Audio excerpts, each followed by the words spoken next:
Jireenya kee keessatti jiruu tasgabbii yoo barbaadde sammuun kee akka nageessi harkattu yoo barbaadde akkasuma jireenya kee keessatti jeequmsa yoo hin barbaanne koomantii seekshinii jireenya keetii cufi jetti ergaan teenyata guyyaa har'aan tanaa. Obboleen assalaamu alaikum wa rahmatullahi wa barakaatu. Jiruu tee keessatti gammachuun jiraachuu yoo barbaadde yoo gartee jeequmsa jibbite jiruu tee koomantii seekshinii bakka iddoo koomantii yaada namni itti barreessu san ofirraa cufii jetti duba ergaan teenyata guyyaa har'aan tanaa. Seenaa gabaabduu takka wajjin laalla. Seenaa gartee gurbaa rassaamaa nama fakkii kaasuun beekamu biyya gartee Ingiliz kana keessatti.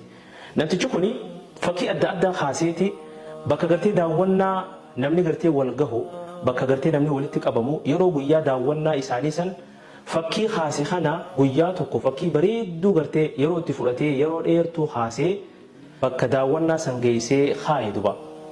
Jalatti duba maal jechuudhaan koomantii seekshinii bootaa iddoo koomantii yaada ofii namni irratti kannatu banaa dhiisee qalama cinaa kaaye duba. Maal jechuudhaan namni gartee fakkiin ani kaase kuni yaada irraa qabdan waan sirraahuu ni barbaachisa jettanii yaaddan mee bakka tana jalatti qalama kanaan naa barreessaa jedhe duba. Garii maal jedhan silaa gartee halluu diimaa kana bakka tana fayyadamuu baatte fakkii ta'e tana gubbatti. Haan dhufee fakkiin silaa bareedduudha walaakin ni jiraame silaa yeroonii fi fakkii tana haaftu yoo akkana goote numa ja'a. Koomantiin inumaa bootaan inni yaada kannadhaa je'ee hanqa inni qopheesse sani ol taateeti namni yaada bakka itti barreessu dhabee fakkuma isaa san gubbatti yaada ofii barreessu seene duba. Innawaa yaadni gartee kan namu heddummaachurraa kan ka'e. Gurbaan waa kaasu kuni nama awwaardi nyaate ture. Nama yoo waa kaasuuti biitiin si sabeetu maali yaada kannadhaa jennaan dila kana yaadne dhufe je'ee yeroo itti aanu daawwannaa namni itti aanu fakkii daawwatu kana gubbatti maal godhanii beetanii koomantii seekshinii kanarraa balleesse. Bootaa iddoo gartee namni yaada ofii yeroo duraa itti kannadhaa jeessan dhiiseeti qalamaa fi waan gartee ittiin kaasan kana halluu ittiin hallan kana waliin kaayee bakka san yoo fakkii tiyyatana biraa yaada gartee waan ir'ina agartan taatan ir'ina sanitti guutaa je'ee gartee fakkii saniif qalama adda addaa haala isaan barbaadan dhiyeessee achi kaayee duba.